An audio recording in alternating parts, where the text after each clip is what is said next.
যাত্রাপথে নিশা ভিডিও কলের মাধ্যমে নিজের শরীর দেখিয়ে বিজয়কে সিডিউস করার চেষ্টা করে যাতে সে তাড়াতাড়ি তার কাছে চলে যায়। নিশার রূপ দেখে বিজয় নিজেকে কন্ট্রোল করতে পারছিল না। ঠিক তখনই তার বসের কল আসে। বিজয়ের বস সম্পর্কে তার শ্বশুর। সে শ্বশুরের কোম্পানিতে সিইও পদে কর্মরত ছিল। তার কোনো এক বোকামের কারণে বর্তমানে কোম্পানিটা বড় লসের মুখে পড়েছে।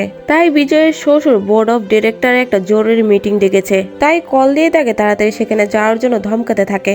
যদিও বিজয় কাজের বাহানা দিয়ে মিটিং এ না যাওয়ার অনেক চেষ্টা করছিল, কিন্তু তার শ্বশুর আজ তার কোনো কথা না শুনে চুপচাপ সময় মতো তাকে মিটিং এ পৌঁছে যাওয়ার নির্দেশ দিয়ে ফোন কেটে দেয়। সে তো তার প্রেমিকার কাছে যাওয়ার জন্য অস্থির হয়ে আছে।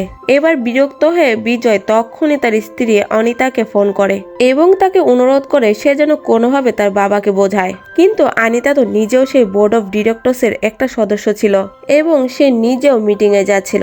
তাই সে বিজয়ের কোনো কথাই শুনে না। বিজয় এবার বুঝতে পারে এখন মিটিং এ যাওয়া ছাড়া তার কাছে আর কোনো রাস্তা নেই। তাই এবার সে নিশাকে ফোন করে বলে দেয় সে আজকে তার বাড়িতে যেতে পারবে না। তবে নিশাও নাসরবান্দা। সে বিজয়কে সিডিউস করার জন্য ভিডিও কলে নিজের সব কাপড় খুলে ফেলে। ভিডিও কলে এই দৃশ্য দেখে বিজয়ের চোখ যেন ধাঁধিয়ে যায়। সে মনে মনে সিদ্ধান্ত নেয় আজকে যাই হয়ে যাক সে যে করেই হোক নিশার সাথে সময় কাটাবেই। এমন উত্তেজনা চোখ করে রাস্তা থেকে তার মনোযোগ সরে যায় আর সামনে থেকে আসা এক সাইকেল চালককে বাঁচাতে গিয়ে বিজয়ের গাড়ি এক বড় গাছের সাথে ধাক্কা খায়। এই দুর্ঘটনায় বিজয়ের ভ্যান্টেজ কারটি দফা রফা হয়ে যায়। তবে বিজয় কোনো মতে প্রাণে বেঁচে যায়। গাড়িটি এখন আর স্টার্ট নিচ্ছিল না আর তার ফোনেও কোনো সিগন্যাল পাওয়া যাচ্ছিল না। তাই আর কোনো উপায় না থাকায় সে সাইকেল চালকের সাথে মেকানিক খুঁজতে যায়। মেকানিক জানায় গাড়ি ঠিক হতে বেশ কিছুক্ষণ সময় লাগবে।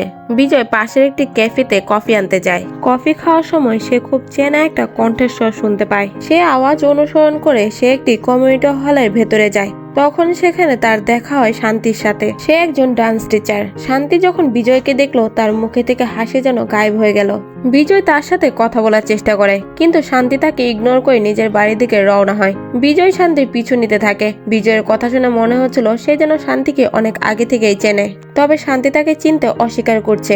তখন বিজয় চালাকি করে কফিটা শান্তির ব্লাউজের উপর ফেলে দেয়, যার জন্য বিজয় তার কাছে ক্ষমাও চায়। যদিও বিজয়ের চোখে লালসা দেখে যে কেউ আন্দাজ করতে পারবে সে এই জঘন্য কাজটা ইচ্ছা করে করেছে। শান্তি বিজয়কে বলে তার এখান থেকে দ্রুতই চলে যাওয়া উচিত, নয়তো অনেক দেরি হয়ে যাবে। তখনই ওখান দিয়ে যাওয়ার সময় পুলিশ অফিসারের নজর তাদের দুজনের উপরে পড়ে। সে তখনই বিজয়ের উপরে চড়াও হয় কেন সে তাকে বিরক্ত করছে। অফিসার ইন্দ্রজিৎ সিং শান্তির কাছে জানার চেষ্টা করে বিজয় তাকে বিরক্ত করছে কিনা। শান্তি উত্তর দিয়ে বলে বিজয় শুধু তার সাথে কথা বলার চেষ্টা করছে এবং বিজয় তার পূর্ব পরিচিত, তাই চিন্তার কোনো কারণ নেই।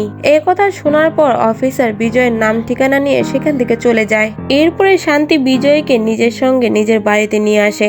বাড়িতে পৌঁছানোর পর বিজয় শান্তিকে সবার আগে জিজ্ঞেস করে 10 বছর আগে সে হুট করে কোথায় গায়েব হয়ে গিয়েছিল।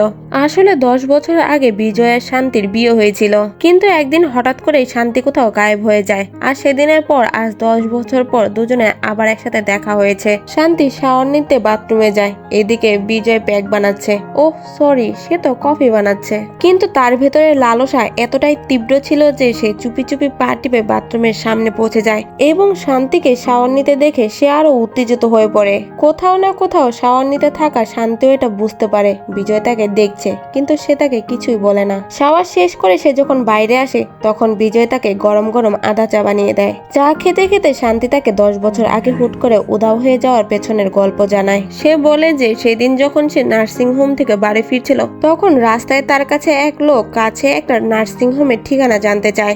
লোকটির সাথে থাকা তার স্ত্রী অন্তঃসত্ত্বা ছিল। সে গাড়ির ভেতরে ব্যথায় ছটফট করছিল। তাই শান্তি কোনো কিছু না ভেবে তাদের সাহায্য করতে তাদের সঙ্গে গাড়িতে উঠে পড়ে। এরপরে তার সাথে কি হয়েছিল তা আর তার মনে নেই। যখন তার জ্ঞান ফিরেছে তখন সে নিজেকে অন্য শহরে দেখতে পায়। সে বিজয়ের সাথে যোগাযোগ করার অনেক চেষ্টা করেও ব্যর্থ হয়। শান্তি ভেবেছিল কেউ তাকে মেরে ফেলতে চায়, তাই সে খুব ভয় পেয়ে গিয়েছিল এবং এই শহরে এসে থাকতে শুরু করে। বিজয় তাকে জিজ্ঞেস করে সেদিন সে নার্সিং হোমে কেন গিয়েছিল। তখন শান্তি তাকে জানায় সে অন্তঃসত্ত্বা ছিল এবং সে বিজয়কে সারপ্রাইজ দিতে চেয়েছিল। যদিও মিসক্যারেজের কারণে শান্তি সে বাচ্চা হারিয়ে ফেলেছে। এই আলোচনার মধ্যে বিজয়ের শান্তির মধ্যে ঘনিষ্ঠতা বাড়তে থাকে এবং দুজনে গভীর কিস করায় মগ্ন হয়ে যায়। ঠিক তখনই শান্তি নিজেকে সামলে নেয়, বিজয় থেকে সরে যায় এবং তার বর্তমান জীবনের সম্পর্কে জানতে চায়। তখন বিজয় তাকে জানায় সে তার সহপাঠী আনিতাকে বিয়ে করেছে এবং তাদের এখন 2টা ছেলেও আছে যারা 5ম আর 8ম শ্রেণীতে পড়ে। পাশাপাশি সে তার শ্বশুরের কোম্পানি সিও হয়ে গেছে। বিজয় শান্তিকে তার সাথে যাওয়ার কথা বলে যেন সে আনিতার সাথে দেখা করতে পারে, কিন্তু শান্তি বলে আনিতার সাথে সে দেখা করতে চায় না। আসলে শান্তির সন্দেহ ছিল যে 10 বছর আগে ওই দম্পতিকে তাকে অপহরণ করে অন্য শহরে পাঠানোর পেছনে অনিতাই আছে। আসলে বিজয়, শান্তি আর অনিতা 3জনে সহপাঠী ছিল এবং তারা একসাথে ঘোরাঘুরি করত। অনিতা প্রথম থেকে বিজয়কে অনেক পছন্দ করত, যেহেতু অনিতা দেখতো শান্তির চেয়ে বেশ সুন্দরী ছিল, তাই শান্তিও সবসময় তাকে হিংসা করত।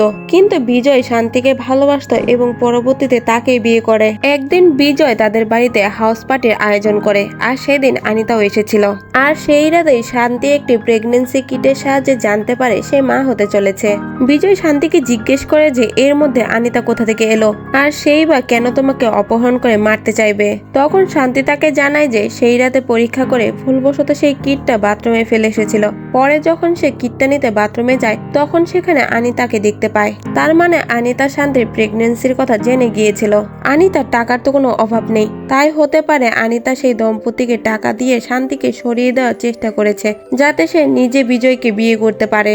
এরপরে বিজয় তাকে জিজ্ঞেস করে তার কি এখনো সেই দম্পতির মুখ মনে আছে। শান্তি বলে ঘটনাটি 10 বছর আগে হলেও তার কাছে মনে হয় সবকিছু যেন গতকালকেই ঘটেছে, তাই সবকিছু তার পরিষ্কার মনে আছে। তখন বিজয় বলে যদি সেই দম্পতিকে খুঁজে পাওয়া যায় এবং প্রমাণ হয় অনিতাই তাদেরকে টাকা দিয়েছে তবে তার কঠিন শাস্তি হবে। তবে শান্তি বলে এখন আর এইসব করে কোনো লাভ নেই। এরপরে বিজয় লালসা জেগে ওঠে আর সে শান্তির উপরে ঝাঁপিয়ে পড়ে। তাদের মধ্যে দীর্ঘক্ষণ শারীরিক ঘনিষ্ঠতা চলে। যেহেতু শান্তিও তাকে একসময় ভালোবাসতো তাই আর তাকে বাধা দেয় না। কাজ শেষ হলে বিজয় দীর্ঘশ্বাস ফেলে বিছানায় শুয়ে পড়ে। শান্তি তার বুকে মাথা রেখে বলে, গতবার যখন আমরা মিলিত হয়েছিলাম তখন আমি প্রেগনেন্ট হয়ে গিয়েছিলাম, এবারও যদি এমন হয় তবে কি হবে।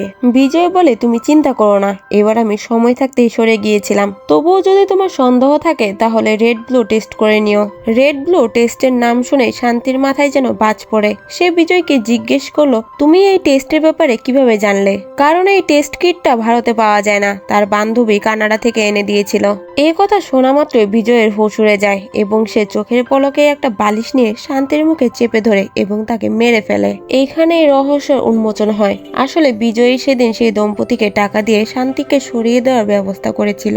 বিজয় জানতো অনিতা তাকে ভালোবাসে এবং সে তার বাবার একমাত্র মেয়ে। অনিতাকে বিয়ে করলে একদিন সব সম্পত্তি বিজয়ের হবে, তাই সে শান্তিকে সরিয়ে দেওয়ার প্ল্যান করে। সে ভেবেছিল ওই দম্পতি শান্তিকে মেরে ফেলেছে, তাই সে অনিতাকে বিয়ে করে নেয়। কিন্তু 10 বছর পর শান্তির সাথে দেখা হয় সে ভয় পেয়ে যায়, কারণ শান্তির ওই দম্পতির মুখ এখনো মনে আছে, যা বিজয়ের জন্য বিপজ্জনক হতে পারত। তাই সে শান্তিকে মেরে ফেলে যাতে রহস্যই থেকে যায়। বিজয় পালানোর আগেই ইন্সপেক্টর ইন্দ্রজিৎ শান্তির দরজায় এসে কড়া নাড়ে। অনেকক্ষণ হয়ে গেলেও কেউ দরজা না খোলায় সে চলে যেতে থাকে, কিন্তু তখনই লুকিয়ে থাকা বিজয়ের শরীর লেগে একটি প্লেট নিচে পড়ে ভেঙে যায়। শব্দ শুনে ইন্দ্রজিৎ পাপোসের নিচে রাখা ডুপ্লিকেট চাবি দিয়ে দরজা খোলে। তবে তার আগে বিজয় জানালা দিয়ে লাফিয়ে পালিয়ে যায়। বিজয় দৌড়ে সেই জায়গায় পৌঁছায় যেখানে তার গাড়ি অ্যাক্সিডেন্ট হয়েছিল। সে দেখে কিছু লোক গাড়ির ভেতর থেকে একটা লাশ বের করছে। সেই লাশটি আর কারো নয়, স্বয়ং বিজয়ের। নিজের মৃতদেহ দেখে বিজয়ের চোখের সামনে যেন অন্ধকার নেমে আসে। সে বুঝতে পারে না কি হচ্ছে। তখনই সেখানে শান্তি চলে আসে আর হাসতে হাসতে বলে, আমি বলেছিলাম না এখান থেকে বেরিয়ে যাও, নয়তো দেরি হয়ে যাবে। পাশে শান্তিকে দেখে বিজয় প্রচন্ড ভয়ে চিৎকার করে ওঠে। আর এখানে গল্পের সমাপ্তি ঘটে। এখন প্রশ্ন হলো, এটা কি দুই অতৃপ্ত আত্মার মিলন ছিল? আপনার কি মনে হয়?